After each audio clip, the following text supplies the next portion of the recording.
essa mensagem, na verdade, ela foi encomendada no dia que eu preguei aqui na ordenação do Felipe, do pastor Felipe.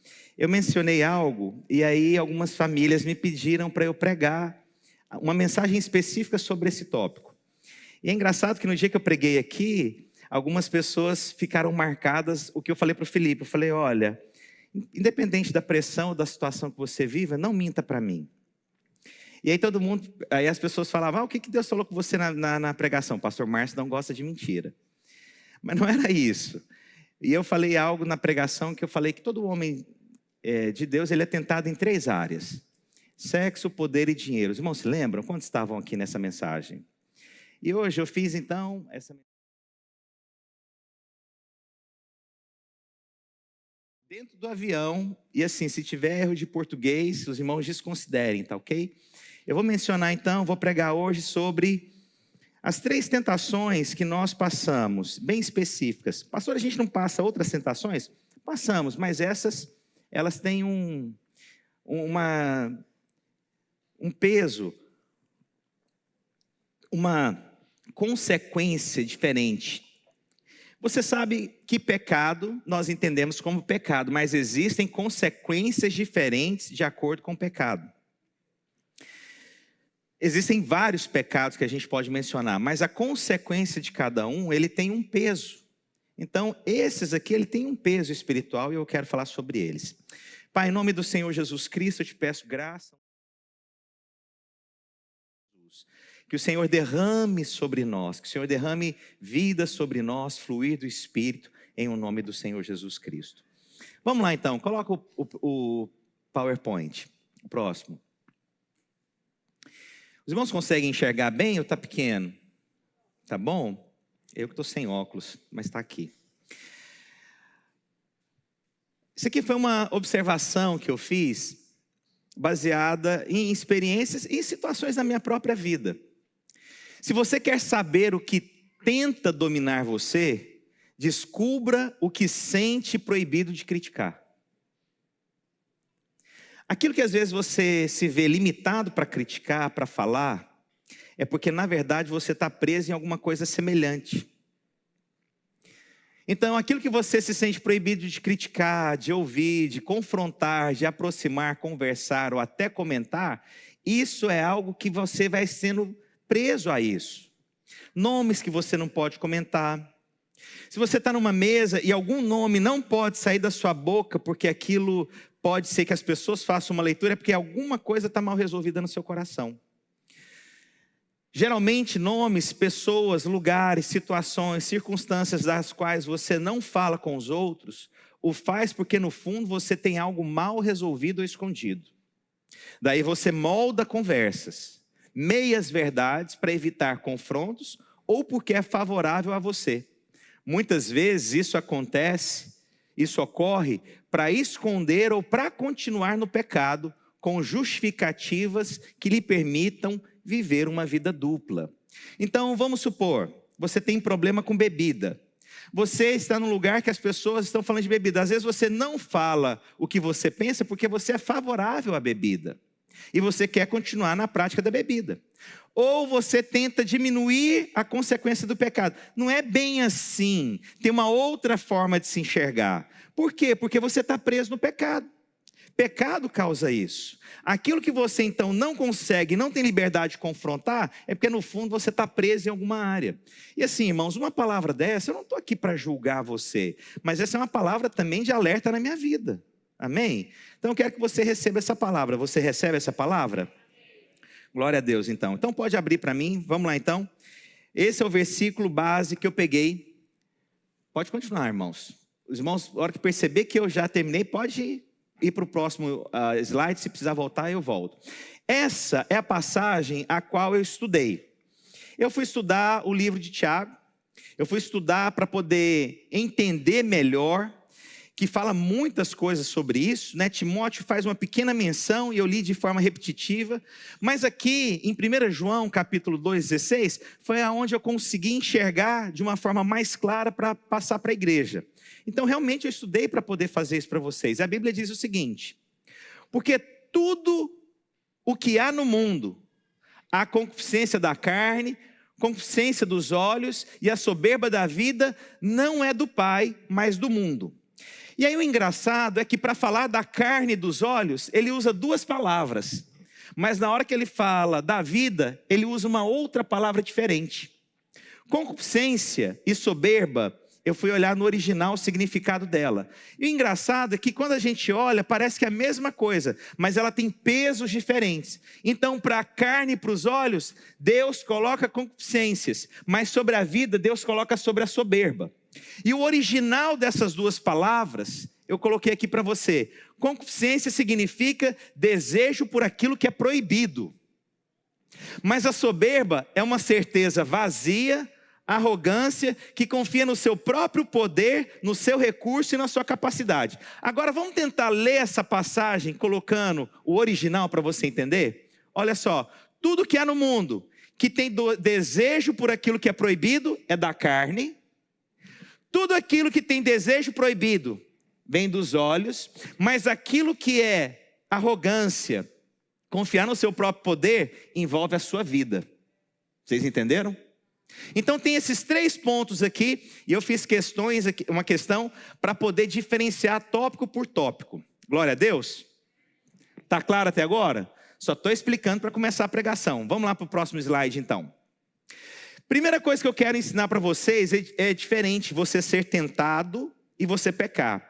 Tentação não é o pecado. A tentação é um processo que te leva para o pecado. Mas o pecado há uma consequência da morte. A tentação você ainda pode segurar. E existem 3 fases. No último slide eu vou explicar bem melhor isso para você. Mas tem 3 fases que nós percorremos até o pecado. Primeiro vem um processo de ser tentado. Eu sou tentado na minha mente. Essa tentação vem e ela vai querer tocar no meu corpo. Por que no corpo? Porque o corpo sabe o cheiro. O corpo sabe o toque. O corpo percebe isso. Uma vez que eu deixo isso entrar na minha vida, agora ela vai cair no meu coração.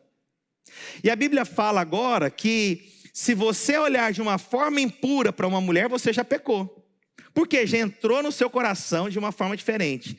Mas quando você comete o pecado, a Bíblia chama isso de morte. Então você tem 3 fases aqui. Você tem uma tentação que vem na sua mente, que vem no seu corpo. Você vem numa tentação que ela vem no seu coração, porque aí agora eu já estou desejando. E aí tem a consumação que nós chamamos de pecado. A tentação não é pecado. O Senhor foi tentado, mas ele pecou, irmãos? Não. Então tentação não é pecado. Os irmãos são tentados? Silêncio. Queria ver um cabra macho levantar a mão. Eu sou tentado. Só anjos aqui agora clamam, santo, toda, como é que é? Essa palavra assim, não vai ter muita expressão.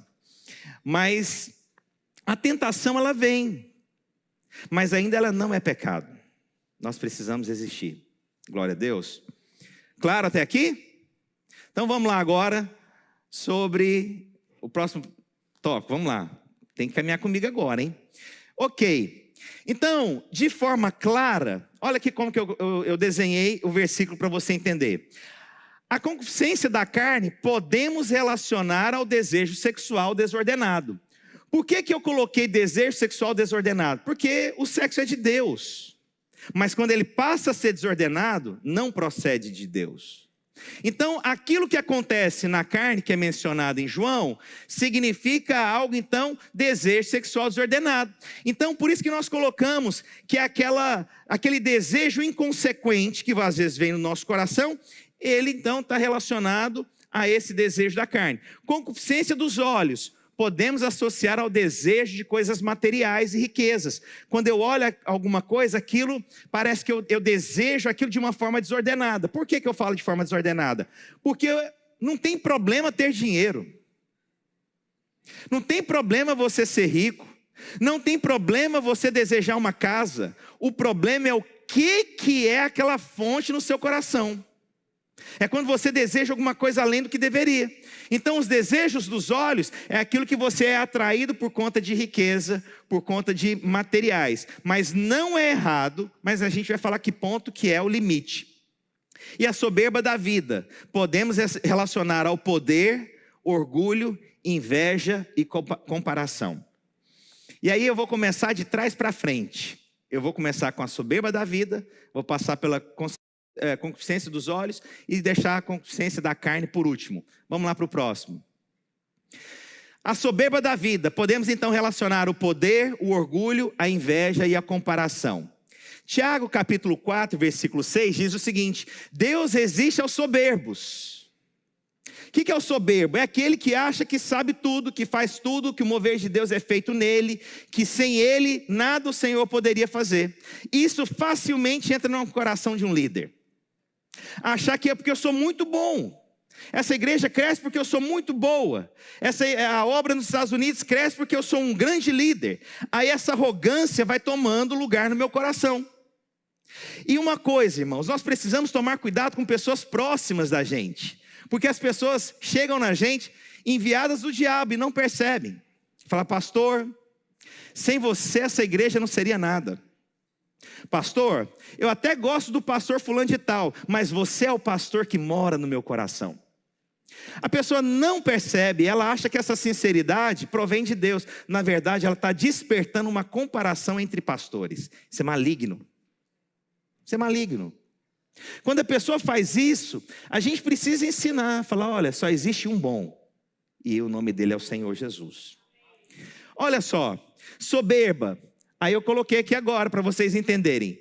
Soberba significa, lembra da origem da palavra, da raiz da palavra? Uma certeza vazia, arrogância, que confia em seu próprio poder, recurso ou capacidade. Agora vamos colocar isso aqui lá na palavra soberbo. Deus resiste àquele que tem uma certeza vazia, Deus resiste ao arrogante, aquele que confia no seu próprio poder, aquele que confia no seu próprio recurso e aquele que confia na sua própria capacidade. Mas ele termina dizendo, mas ele dá graça aos... Irmãos, é muito fácil a gente cair nessa soberba da vida. É muito fácil achar que tudo acontece porque eu sou um bom líder. Porque eu que consigo fazer, eu consigo fabricar, porque eu que aprendi, porque se não fosse eu, irmãos, isso aqui, Deus começa a resistir o mover de Deus e nós não entendemos.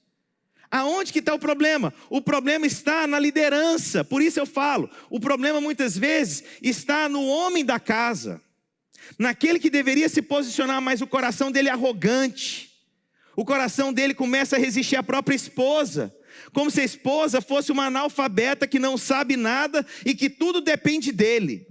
Não, você não sabe fazer negócio, você não presta para fazer nada, você não sabe nada, deixa que eu resolvo isso aqui. Eu que sei fazer. E aí o homem começa a tirar o prestígio, o valor e a posição da mulher.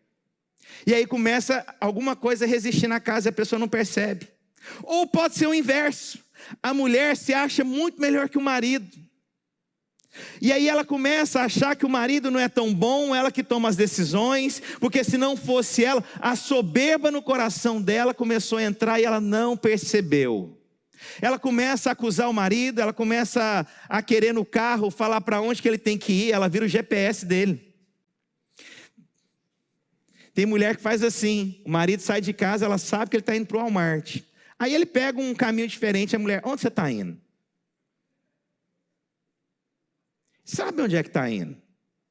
Mas o problema é que a mulher não consegue ficar calada. Ela tem que opinar por algo. Mas aí ela acha que a opinião dela, é o meu jeito de ser, né? Não, é porque você está tirando o prestígio e a posição do seu marido. De uma forma tão simples, que tudo começa com coisas pequenas. E um determinado momento se torna grande. Você, quando você perde a admiração pelo seu marido, não falta praticamente nada para um divórcio.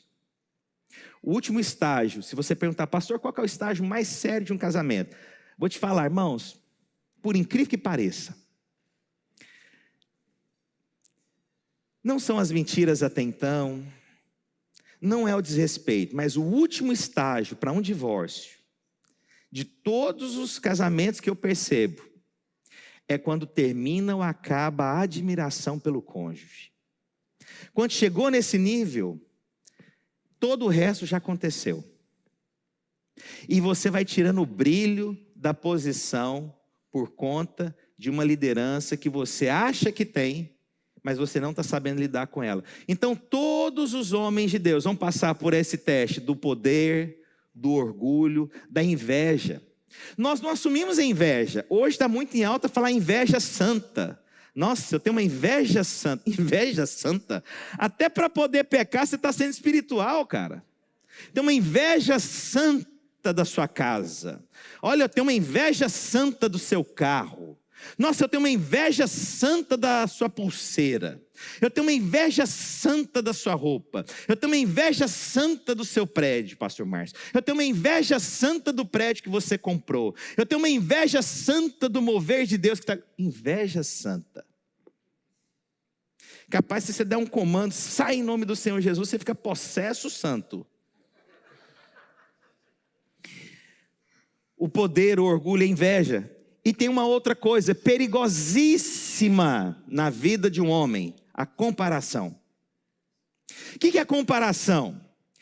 Tudo que você almeja e não alcançou, você vai comparar alguém que alcançou. Aí você olha para a pessoa, nossa, eu não entendo. Como que fulano alcançou e eu? E eu que estou há tanto tempo servindo a Deus. Eu que estou há tanto tempo nesse país sem nunca ter transgredido uma lei. Justiça própria. Você consegue ver que agora você está sendo tentado pela soberba da vida, porque você tem uma certeza vazia, você é arrogante, você confia no seu próprio poder, recurso e capacidade, e você começa a comparar um com o outro. É uma célula que fez um evento, aí você olha, precisamos fazer um evento, porque a célula do fulano fez um evento. Célula do fulano viaja, a nossa não viaja. E a sua comparação, ao invés de você perguntar o que Deus quer na sua célula, no seu trabalho, você quer fazer o que os outros fizeram. E eu vou te contar, há coisas para a sua vida que Deus não tem, mas que há para outros. Posso ouvir um amém? E aí a comparação te para. Fulano prosperou, mas desse jeito também eu prosperaria. Mas é fácil também ele poder falar, olha a posição que ele está. Você está se comparando, olha o que Deus tem para você e seja feliz. Essa comparação ela é maligna, toda comparação ela é diabólica, ela é do diabo, irmãos. Não existe comparação para uma edificação. Eu posso olhar algo como um modelo, como referencial, mas não como comparação, entendeu a diferença? Uma coisa eu tenho um referencial na minha vida. Quero caminhar nessa direção porque eu sei que tem algo para mim. Agora eu querer comparar as coisas é um espírito de competição, isso é maligno. Nós precisamos ser facilitadores. Olha, irmãos, o quanto eu já ouvi gente que chega aqui nos Estados Unidos e as pessoas falam, não, você tem que passar por tudo. Eu não posso facilitar a vida da pessoa. Eu não posso sombrear a vida da pessoa. Eu não posso colocar alguém nos meus ombros para facilitar a vida dela. Não, eu passei, é um espírito de competição. Eu sofri, você vai ter que sofrer. Eu passei, você vai ter que passar também. Vou te contar uma experiência de um casal de pastores que eu acompanho nos Estados Unidos. A pastora, ela tinha um house clean, fazia limpezas de casa e cuidava também da vida da igreja. E aí, um dia marcaram uma reunião, falando para ela que ela tinha que trabalhar mais no house clean do que sendo pastora. E foi a justificativa assim, se eu estou aqui lavando vaso, você também tem que lavar vaso. Eu fiquei pensando, ela não estava fugindo do trabalho, mas a pessoa estava deixando de ganhar dinheiro para dedicar mais na vida das pessoas e não era suficiente ainda. A pessoa cobrou que ela tinha que lavar mais vasos. Fiquei pensando, falei, gente, alguém disposto a ganhar menos para dedicar mais, a pessoa ainda é exortada para viver o que todos vivem. Eu quero te contar, nem todos vão viver da mesma forma. Olha, Deus tem planos diferentes aqui para cada um de nós. Mas cuidado pela competição, cuidado com a comparação, cuidado porque isso tem afastado pessoas de um grande mover de Deus, a soberba da vida, que a gente compara com o poder, o orgulho e a comparação. Coloca o próximo slide para mim, por favor. Aqui eu preciso explicar para você a diferença entre poder e autoridade. Porque quando você está revestido de uma posição, você tem autoridade. Deixa eu te explicar um exemplo. Aí eu escrevi aqui: a autoridade é conferida por Deus e deve ser exercida com humildade e respeito em benefício dos outros. Então a autoridade que eu tenho não é benefício para mim, a autoridade que eu tenho é para a edificação dos santos, a Bíblia diz. Posso ouvir um amém? E sendo dada por Deus, é exercida de maneira responsável, justa e celestial, com o objetivo de beneficiar o corpo de Cristo. O poder pode ser obtido agora, olha só, por meio de imposição, violência até manipulação. Vou explicar aqui, vou dando um exemplo, você vai entender. Quando eu prego revestido de poder ou de autoridade aqui agora? Autoridade. Aí presta atenção, eu venho aqui e prego uma mensagem de algo em relação aos seus filhos. Eu estou pregando com autoridade, estou instruindo você. Mas o que você vai fazer na sua casa, eu não posso chegar com o poder e mandar agora você executar. Entendeu a diferença? Eu prego com autoridade, te instruindo. Mas a execução, eu não posso vir com poder e mandar que você faça na sua casa. Por quê? Eu não tenho esse poder dentro da sua casa. Eu tenho autoridade para te ensinar. Mas a execução não é pelo meu poder. Vocês entenderam a diferença? Mas o que hoje existe demais? A gente que não tem um pingo de autoridade e quer mandar na vida dos outros. O cara fica cuidando da vida dos outros, interferindo o tempo inteiro. Nós pregamos a palavra, é isso que nós fazemos. Eu não sou juiz de estar lá na sua casa definindo o que você vai fazer, irmãos. Eu sou um homem revestido de autoridade para pregar a palavra. O poder que vai ser feito lá dentro, eu não vou chegar e manipular a sua casa. Mas hoje há pessoas que querem mandar o tempo inteiro na vida dos outros, controlar a vida dos outros, definir o que tem que fazer, o que não tem que fazer. Você não faça isso, você tem que entender o limite das coisas.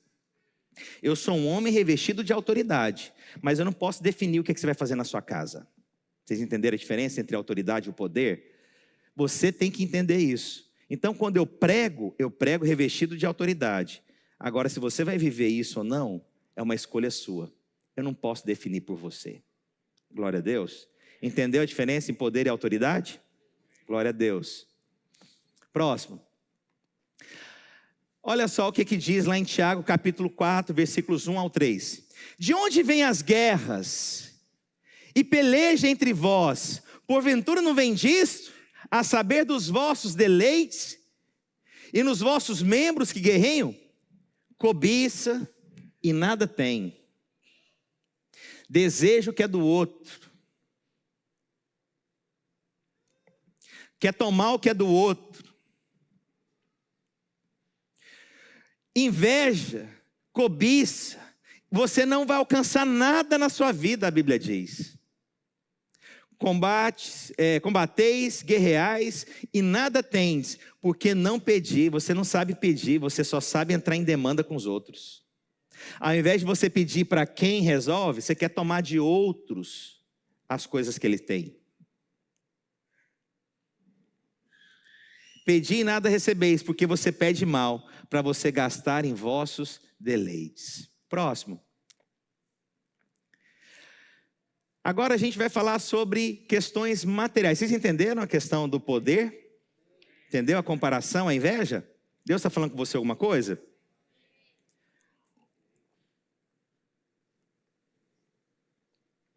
Sabe quando você prega uma palavra que você sabe que você vai acertar todo mundo em alguma área? Alguma área. Vamos lá. Concupiscência dos olhos. Podemos associar ao desejo ordenado por materiais e riquezas. Olha só o que a palavra de Deus diz lá em Tiago 5, 1, 3. Atendei agora, ricos, chorais e pranteai por causa das misérias que vos sobrevirão. As vossas riquezas estão apodrecidas e as vossas vestes estão comidas de traça. O vento, as vossas riquezas estão apodrecidas e as vossas vestes estão comidas de traça. O vosso ouro e a vossa prata foram gastos de ferrugem. E a sua ferrugem dará testemunho contra vós e devorará a vossa carne com fogo. Entesourastes nos últimos dias.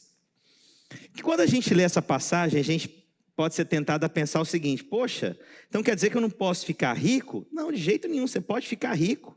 E eu acho que riqueza na mão de algumas pessoas é um grande benefício. Posso ouvir um amém? Mas tem gente que, se pegar dinheiro, vai ter problema na vida. Dinheiro é tropeço na vida de algumas pessoas. Não é todo mundo que pode ter dinheiro. E aí a gente pode olhar e pensar assim: pastor, mas aqui está falando só coisa negativa a respeito do dinheiro. Coloca o próximo slide agora, e aí a gente vai ter Timóteo falando de uma forma melhor. E eu negritei aqui para você entender. Olha só o que é dito. Pois o amor ao dinheiro é a raiz de quê? Está falando que o problema é o dinheiro? É o amor ao... Tem uma diferença. O problema não é o dinheiro. O problema é o amor ao dinheiro. Viu a diferença? O dinheiro não é o problema. O problema é quando nós colocamos que a minha vida gira em função disso. O amor ao dinheiro é isso. Então eu não me desprendo disso. E eu vou te contar, há pessoas aqui nos Estados Unidos que elas amam o dinheiro.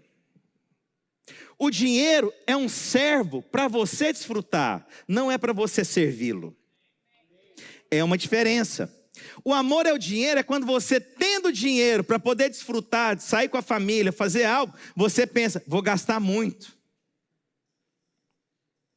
É você deixar de fazer algo porque você, não, estou com dó de gastar dinheiro. Dó de gastar dinheiro.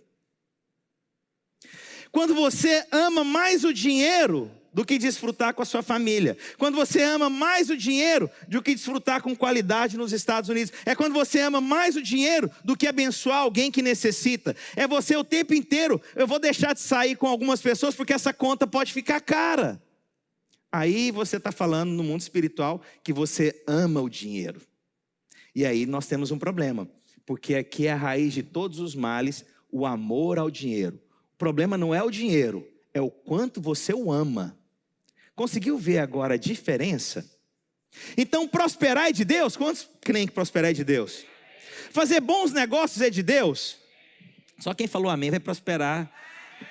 Hoje é quanto? A gente está em que mês? Agosto? Junho, julho, agosto, setembro, outubro, novembro, dezembro. Você vai prosperar em 4 meses o que você não prosperou no ano inteiro. Eu tenho autoridade disso aqui, irmãos. Eu quero ver o povo tomar posse na hora que começar a falar de sexo. Do poder ninguém tomou posse de nada, mas do dinheiro todo mundo aqui apropria. Olha só então, a concupiscência dos olhos. Podemos associar então o desejo desordenado a coisas materiais e riquezas. É quando você está disposto a fazer qualquer coisa.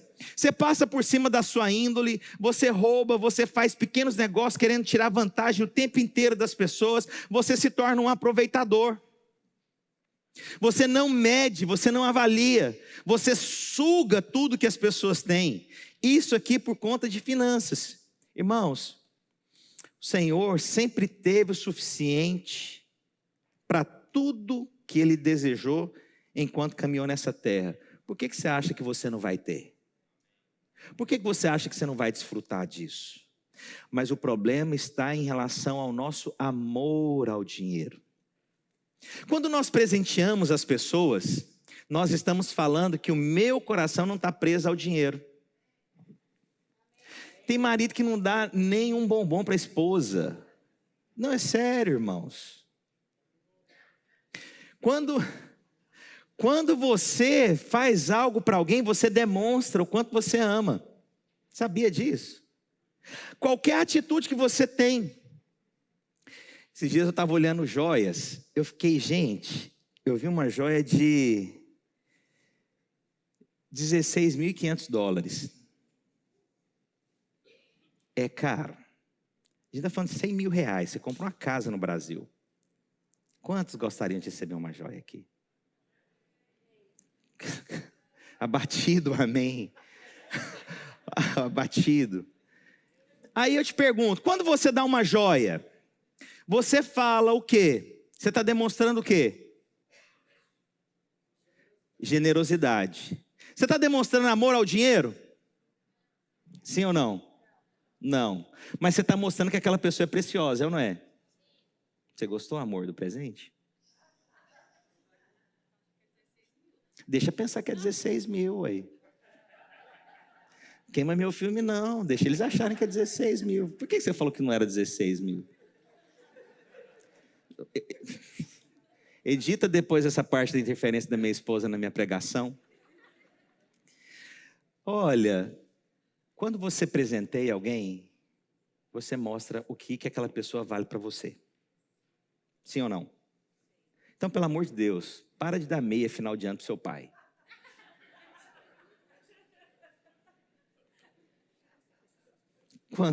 Quantos recebem meias no final do ano aqui?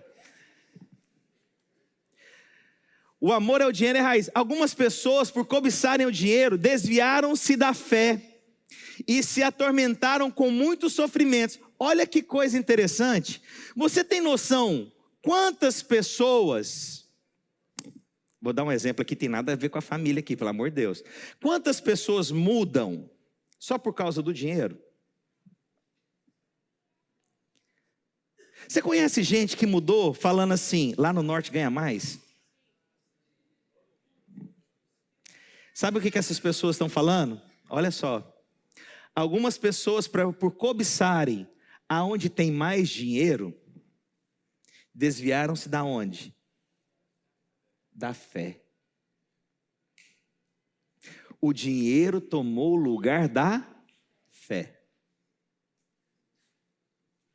Vou te contar isso. Há pessoas que saem da nossa igreja, quando alcançam o que quer aqui dentro, e vão para outras igrejas, porque elas podem agora continuar fazendo os negócios dela lá dentro. Aí quando termina lá dentro, ela procura uma outra igreja, para continuar fazendo negócio. Ela está procurando palavra de Deus? Ela está procurando o quê? Dinheiro. Aí eu te conto. Tem gente desviado dentro da própria igreja, louvando a Deus, cantando corim para Deus, batendo palma para Deus, até liderando célula, mas o alvo dela é o dinheiro. Desviaram-se dentro da vida da igreja. É o que a Bíblia está dizendo, não sou eu. Eu sei que às vezes pode soar pesado isso, mas há pessoas que elas valorizam muito mais, não valorizam sua família. Elas não valorizam o que Deus tem dado. Eu não sou, irmãos, graças a Deus, dinheiro não me domina. Mas eu sou um bom senhor do dinheiro que está na minha mão. Eu sou um bom senhor. Eu sei como é que eu administro, eu sei o que eu invisto, eu sei quando eu compro um presente para poder mostrar o meu amor para a pessoa, eu sei o que eu devo fazer. Porque o dinheiro não controla a minha vida. Eu não deixo de sair porque alguma coisa vai ficar caro ou barato. Eu saio porque eu quero desfrutar de qualidade com a minha família. Eu não deixo de viajar porque vai ser caro ou barato. Eu quero desfrutar com a minha família. Até porque eu acredito que o dinheiro que Deus me deu para a minha família. Posso ouvir um glória a Deus? Mas se o dinheiro te controla, meu amigo, você tem um grande problema na sua vida.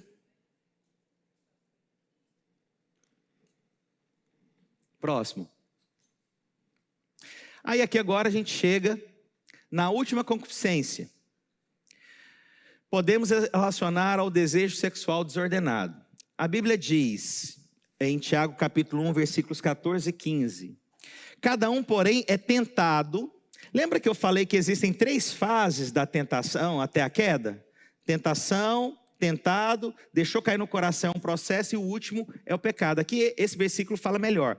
Cada um, porém, é tentado quando atraído e envolvido pela sua própria concupiscência. Então a concupiscência, havendo concebido, dá à luz o pecado, e o pecado sendo consumado a morte. Olha só as 3 fases aqui para você ver.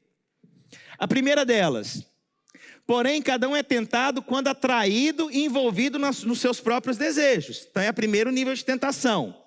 O segundo vem, então a concupiscência, havendo concebido, ou seja, entrou no meu coração, havendo concebido, dá à luz ao pecado.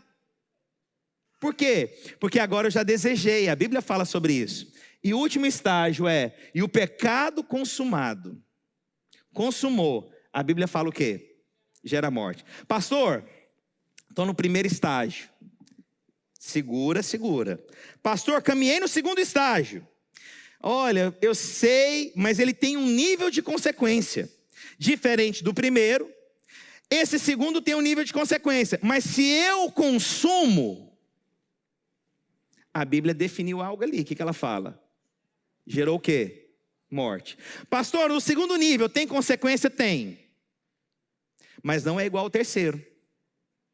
É diferente. Então, ser tentado não é a questão aqui então. É quando a gente chega no terceiro nível. Irmãos, eu vou te falar algo. Vou falar por experiência, vou falar aqui por apacentamento. Quando você entra no desejo sexual desordenado, algumas coisas passam a fazer parte da sua vida e você nem percebe. Uma delas é mentira. Você não consegue desassociar isso aqui. Você começa a viver, e aí você fala, pastor, irmãos, eu não sei a resposta. Estou sendo humilde. Mas alguma coisa parece que tem um casamento entre essa consciência da carne e a mentira. O sexo parece que ela casa com a mentira. Porque você vai acreditar em algumas mentiras e para que elas aconteçam você vai afirmar algumas mentiras dentro do seu coração, na sua vida. Isso é a primeira coisa. Segunda coisa, que eu não tenho uma resposta, eu tenho uma percepção e eu posso tentar discutir com você depois. Segunda delas, é quando nós temos filhos, os quais ainda não têm entendimento e ainda não sabem se posicionar em uma guerra espiritual. Quando você entra nesse momento aqui, a vida dos seus filhos são tocadas. É imediato. Imediato. Porque um adulto, ele ainda sabe se posicionar, se defender, combater, ele pode até cair, mas ele vai entrar numa crise, porque se ele nasceu de novo, ele entra numa crise, porque não tem como você pecar e não entrar numa crise, a não ser que você não nasceu de novo. E aí você está nisso, você vai guerrear, mas o seu filho não está sabendo, e coisas espirituais começam a atacar os seus filhos. Não desvincula isso.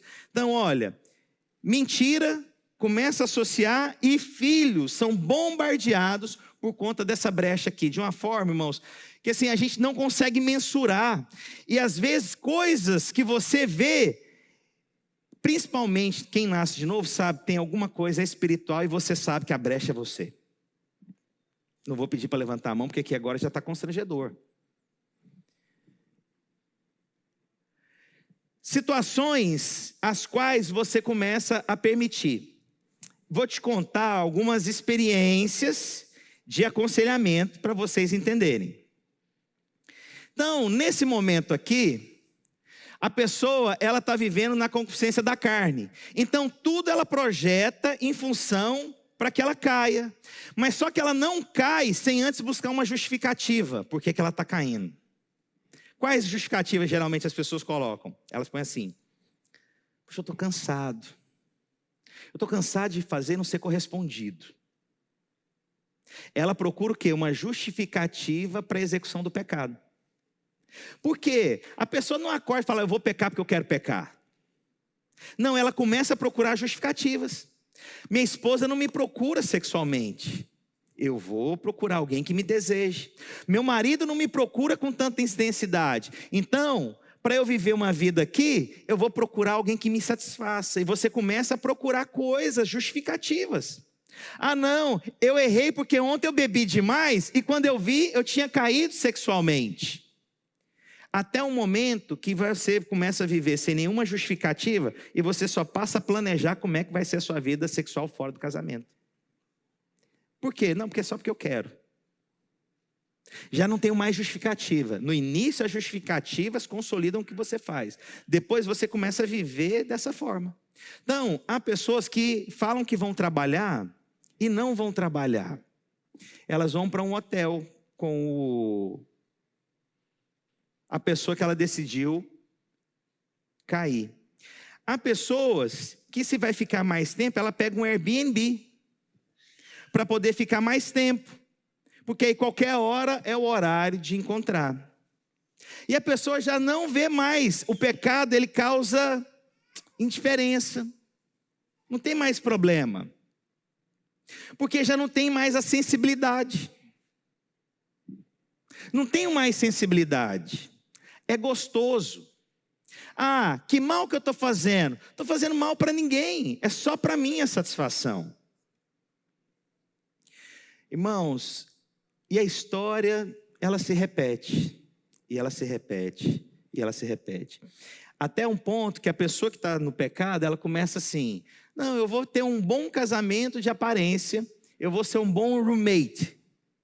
A gente divide as nossas contas, eventualmente a gente namora, a gente sai eventualmente, mas eu tenho a minha vida, ela tem a vida dela. E aí você pode falar, pastor, isso é real? É muito mais comum do que você imagina. É muito mais comum do que você pode pensar. Pastor, mas qual que é a tolerância disso? Eu conheço pessoas que o marido pegou HIV. A esposa convive hoje com ele normalmente.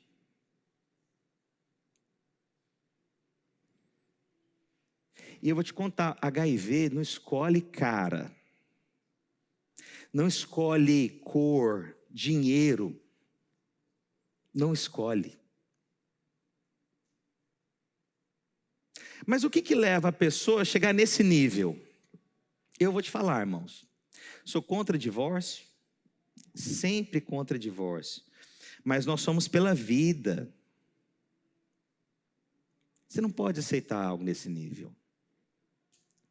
Até porque uma pessoa que passou a viver nesse nível de promiscuidade, outras pessoas serão contaminadas. Outras pessoas. E há coisas que tem que vir à tona. Não é para o bem de vários. Aí você pode falar assim, não, mas uma pessoa dessa, você não tem noção do que eu estou falando aqui para vocês. Se vocês tivessem noção, vocês escandalizariam muito mais ainda. Coloca para mim o próximo, por favor. Concupiscência da carne. Tiago, que nós lemos. Vamos colocar agora a palavra no original para você ver lá no versículo? Olha como é que ficaria. Cada um, porém, é tentado e atraído e envolvido, engodado e envolvido pelo seu próprio desejo por aquilo que é proibido. E o sexo é sempre por aquilo que é proibido. Porque no dia que ele se torna comum, a pessoa vai procurar outra coisa. Enquanto o sexo é proibido, o sexo ele envolve aquela coisa de esconder, de ninguém sabe, ninguém pode saber. Ele produz em você um senso de euforia. Mas na hora que você assume publicamente, aquela euforia passa. Por isso que muita gente que divorcia por conta da amante, não consegue ficar com a amante depois. Sabe por quê? Porque agora é público, não tem problema com a amante. Não tem mais graça com a amante. E aí sabe o que a pessoa vai fazer? Vai arrumar uma outra amante. Por quê? Porque agora já não tem mais. Não é um desejo proibido mais. Não é proibido porque todo mundo sabe que é minha esposa. Não é proibido mais. Sabe enquanto que tem satisfação, a traição? Enquanto ela é proibida. Depois que ela deixa de ser proibida, passa à vontade. 99,9999% dos casos que eu acompanho, depois que assume com a amante, pastor, o que eu faço? Não consigo restaurar o meu casamento, fiz uma burrada, não quero ficar com essa pessoa. Bingo. É isso que acontece. Agora, enquanto você está com a amante, e tudo está maravilhoso, o cenário está maravilhoso, lembra do que eu estou te falando. Você vai ter consequências que às vezes a gente não tem controle. Mas na hora da tentação parece que a gente esquece o que é realmente família, o que é filho. Porque a gente está mais preocupado com aquilo que é proibido. Olha só, pelo seu próprio desejo por aquilo que é proibido. Então, aquilo que é proibido, a vida sendo concebido, dá luz ao pecado. E o pecado sendo consumado, gera a morte. Você sabe que a gente como pastor, irmãos, a gente acompanha coisas e fica sabendo de coisas assim, que nos assusta. Uma certa vez uma pessoa foi lá em casa para contar que gravou, colocou um gravador dentro de um carro que é ativado pela voz. E aí a pessoa falou: olha, pastor, eu sei de tudo. Eu sei de tudo. O que você acha? A Gisele estava junto. Falei: olha, eu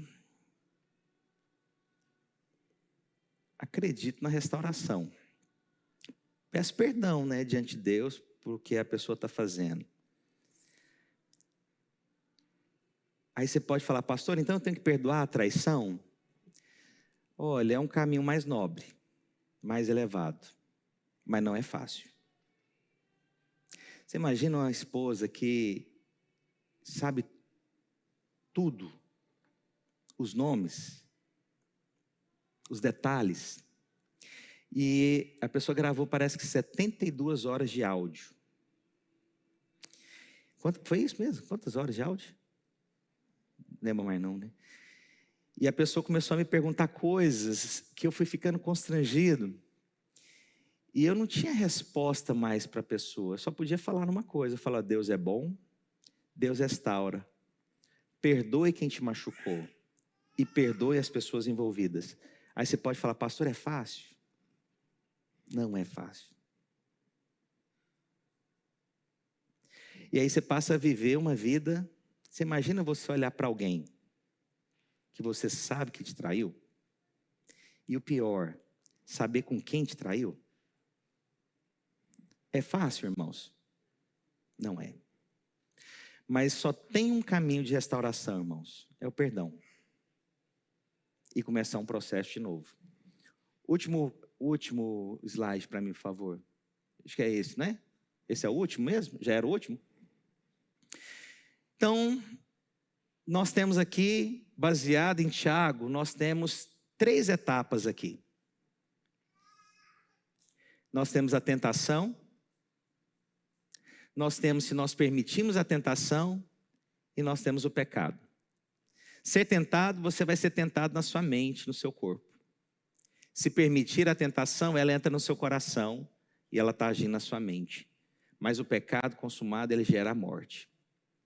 Irmãos, eu prego essa palavra desprovido de arrogância de achar que eu não tenho tentações. Falar assim: eu não tenho. Mas a gente tem que buscar maneiras de combatê-la. Eu quero falar para você que está me ouvindo. Reconheça a sua fraqueza. Eu sei que eu sou fraco. Eu sei que eu sou fraco. Eu sei qual que é a minha luta. E eu não fico mentindo para mim mesmo. Não tenho. Não, eu sei. E o que vai me manter de pé é enquanto eu reconhecer onde eu sou fraco. Enquanto eu sou fraco, eu sou fortalecido no Senhor. Mas eu quero te falar, não perca sua família. E aí eu falo para as mulheres aqui, deixa de ser tonta, irmãs. Pega o celular do seu marido, quando você quiser. Essa história de ter senha de Insta que você não pode entrar, senha de WhatsApp, não, é porque eu não quero que meus filhos fiquem mexendo aqui. Isso é conversa de gente que trai. Gente que não dá acesso ao celular é gente que trai. É gente que trai. Homens, larga de ser bobo. Não, porque minha esposa, ela é maravilhosa. Louve a Deus pela sua esposa. Mas a Bíblia fala que a gente tem que guardar a nossa casa.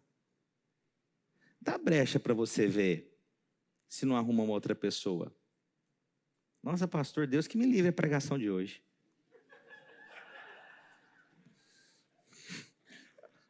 Deus que me livre.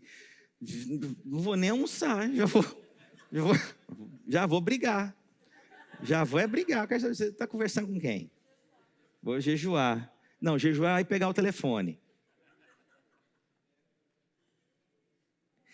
Olha, tem gente, eu falo com minha esposa, vive numa terra do nunca. Já viu Peter Pan? É onde que ele vive? A terra do nunca. Literalmente chama terra do nunca. Ele nunca cresce. A vida é só uma brincadeira e ele acha que é aquilo. Tem pessoa, o pessoal do louvor, só o teclado aqui, deixa eu acabar, senão eu vou ficar com folclore aqui. Não, tem homem que eu falo, gente, eu não sei. É manso, humilde. Mas não é como Jesus, manso e humilde, porque o Senhor teve momentos que ele virou a mesa. Mas tem homem que é manso e humilde para virar jumento. A mulher sobe e põe espora no cara. Estou quebrando o gelo porque eu acho que a palavra foi tensa hoje. É verdade. Só um pouquinho. Vou te contar algo. Um transatlântico, para fazer uma curva, ele demora 30 quilômetros para fazer uma curva. Isso fala de muito tempo para ele voltar para o mesmo ponto que ele estava. Perde sua casa, não. É fácil perder a casa. Mulher, quando perde confiança do homem, perde tudo. E vice-versa também. As pessoas, elas se afastam, demora a ganhar confiança. Você vai perder sua família.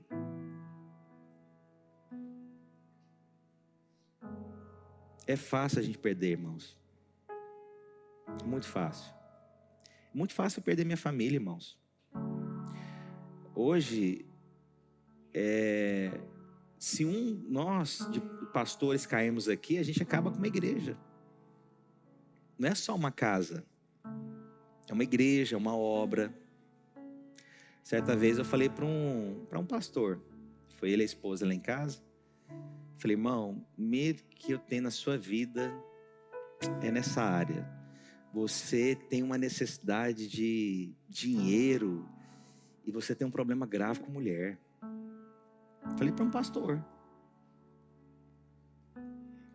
Não, pastor, não tem problema não. Essa é a questão, é você achar que você não tem. Você achar que você não tem problema. Se você não reconhece seu lugar fraco, você vai cair no seu lugar fraco. Estou aqui para abençoar a sua vida, irmãos. Mas estou aqui para deixar um flag amarelo. Conversa com seu cônjuge sobre essas coisas. Fala, amor, você está sendo tentado? Não precisa me falar não, procura alguém para você se abrir. Todas as vezes que eu converso com alguém e pergunto, igual o jovem que está relacionando. Uma vez, um jovem se relacionando com uma menina, perguntei, irmão, você é tentado? Ele falou, não, pastor, nós oramos, não temos problema nenhum. Eu falei, termina, irmão. Termina.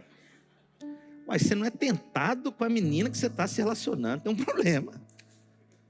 Meu Deus do céu, eu não podia sair com a Gisele não, hein? Ué, era tentado o tempo inteiro, aí. Não, eu não. Ué, a tentação não é a queda. Mas você não é tentado? Deixa a sua esposa ficar conversando com um cara para ver se ela não vai ser tentada. E sabe, irmãos, meu coração é para orar, abençoar e guardar. Mas eu sei de coisas ainda que os irmãos precisam vencer na vida. E eu gostaria de terminar orando por isso. Não vou fazer apelo. Isso não é uma palavra que eu posso fazer apelo. Porque se fosse verdadeiro, muitas mulheres viriam aqui à frente. Sabia? O pessoal acha que mulher não é tentada. Hoje é tão mais quanto o homem. Principalmente quando ela encontra um homem que o cara tem mais a perder do que ela. Porque aí ela se entrega, ela sabe, esse aqui não vai falar para ninguém. Esse aqui não vai contar para ninguém. Porque ele tem mais a perder do que eu. Então eu não vou fazer apelo, não vou deixar você constrangido, não vou fazer apelo para homem. Mas eu quero fazer uma oração e você sinceramente fazer uma oração diante de Deus. Poder, sexo e dinheiro. vou fazer, apaga as luzes, por favor. Vou orar por você. Só curve a sua cabeça. Se você está vivendo, eu vou te falar. Hoje é o dia que tem que parar. Uma coisa que eu aprendi. Enquanto eu não falo sobre um assunto, as coisas vão acontecendo. Mas no dia que eu me posiciono num assunto, é Deus falando, essa é a última oportunidade que eu te dou. Eu vou trazer luz. Com seus olhos fechados. Maridos, para de ser passivo. Se você sabe de algo, se Deus está te incomodando algo, vai conversar. Conversa com gente que você confia. Não é com qualquer um, não. Fala, olha, não sei, não peguei nada, mas o meu coração tem se apertado com situações. Minha irmã, se você tem visto coisas acontecendo, vai atrás de alguém, pede oração. Não é uma questão de você saber de algo. O Espírito, antes, ele começa a te incomodar com coisas que às vezes não faz sentido para muitos. E às vezes, até saindo daqui, alguém pode perguntar, amor, você tem segurança em mim? Essa pergunta às vezes pode ser até uma forma falsa de esconder um problema também. Aconselho você nesses dias. Se você tem tido problema com finanças, se você tem pego dinheiro na sua empresa, se você tem pego dinheiro de pessoas, se você tem roubado, se você tem feito algo, procura alguém que vai te guardar, que vai te orientar. Se você tem sido tentado pelo poder de achar que você é alguma coisa, seja humilde em Deus. Você precisa de Deus, é o que nós precisamos. E se na vida sexual você tem vivido uma vida dupla, eu quero te falar uma coisa. Cuidado. Doença não escolhe rosto. Exposição não escolhe rosto.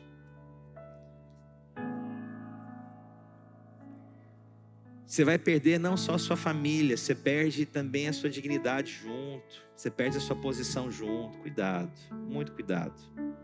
Não brinca com Deus. A gente às vezes acha que não vai ter problema. Não brinque com Deus. Terminar contando uma última história. Um filho de um pastor começou a pegar um vale emprestado numa empresa. E ele descobriu que esses vales não estavam sendo descontados da conta dele, do salário dele. E aí ele começou a aumentar o número dos vales. A ponto que em 6 meses ele pegou 400 mil reais. Uma pessoa que ganhava lá 2 salários mínimos. Irmãos, ele foi denunciado. E ele foi preso. E foi muito vergonhoso para o pai aquilo. Eu não acredito que um ladrão, nessa característica de começar aos poucos, ele é porque ele é um ladrão, que ele acorda e fala, você é um ladrão. Eu acho que são as pequenas oportunidades. Eu não acho que um tesoureiro que pegou um dinheiro foi um ladrão. Ele fez um vale. E em um determinado momento aquele vale perdeu o número e ele começou a roubar. Eu não acho que quem trai a esposa, ele acordou querendo trair. Não, sempre começa com pequenas coisas. Eu não acho que uma pessoa autoritária, ela começa com grandes coisas. É sempre com pequenas coisas. Fique atento às pequenas coisas. Pai, eu abençoo hoje os meus irmãos, abençoo a sua casa. Declaro, Espírito de Deus, que o Senhor restaura aqui hoje. Senhor Deus, se essa palavra vale de algo, hoje a minha palavra é basta.